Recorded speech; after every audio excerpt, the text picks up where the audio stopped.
तो इसी का सेकंड क्वेश्चन हमको पढ़ना है। Again vector equation of the line passing through 2 point. अभी ये जो लाइन है वो 2 पॉइंट से पास हो रही है। एक पॉइंट है हमारा ए और दूसरा पॉइंट पास हो रहा है, वो लाइन जहाँ से पास हो रही है उसका पॉइंट का नाम लिया मैंने सी। ये जानबूझ के सी लिया है, इसको बी हमारा सबसे ज़्यादा इंपॉर्टेंट होता है। जो भी क्वेश्चन है हमारा इसके बाद में यहाँ पर चेंज होने वाला है।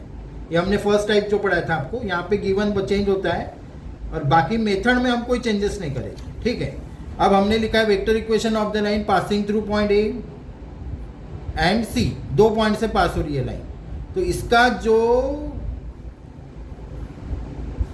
इक्वेशन हम बनाएंगे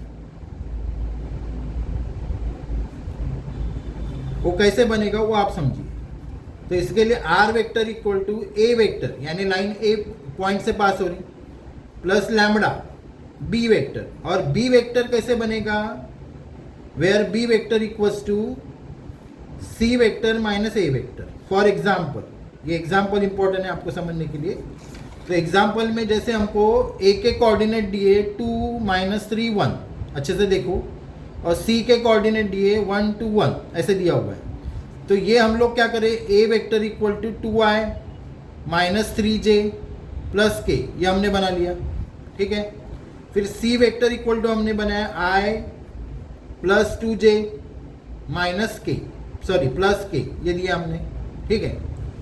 अब हमको c माइनस ए करना है, तो b वेक्टर तभी बनेगा जो हमको इसमें पुट करना पड़ता है। जैसे बोर्ड वाले बहुत बार ऐसे लिखते हैं इसको, a वेक्टर प्लस लैम्बडा, यहाँ b वेक्टर के जगह c vector minus a vector लिखते हैं। पर हम लोग क्या करेंगे, b वेक्टर अलग से बना लेंगे। तो वही b वेक्टर बनाया हुआ इस बॉक्स में डालो, यानी ये इक्वेशन बनेगा। हमने मेथड हमको एक ही रखना है। तो c माइनस ए यानी क्या होता है, जैसे b वेक्टर यानी कैसे बनेगा वो अच्छे से देखो। 1 - 2 -1 आए, 2 माइनस ऑफ -3, हम माइनस कर रहे हैं, 2 माइनस ऑफ -3 5, 5j प्लस 1 - 1 0 के। ये जो b वेक्टर मिला है वो ये बॉक्स में डालना है। तो r vector equal to a vector plus lambda, a के जगह पे वैल्यू क्या आएगी इसमें 2i minus 3j plus k, ये हो गया a vector plus lambda. B vector का वैल्यू हमने फिल्टर किया था, यानी बनाया था, तो उसको यहाँ पुट करो, -i प्लस 5j प्लस 0 के। 0 नहीं भी लिखा तो चलेगा। This is vector equation of the line passing through 2 point. और हर क्वेश्चन इसमें 2 मार्क्स के लिए पूछा जाता है, हर क्वेश्चन। तो ये आपका 1 मार्क्स हो गया। इसमें where B equal to C minus A लिखना जरूरी है।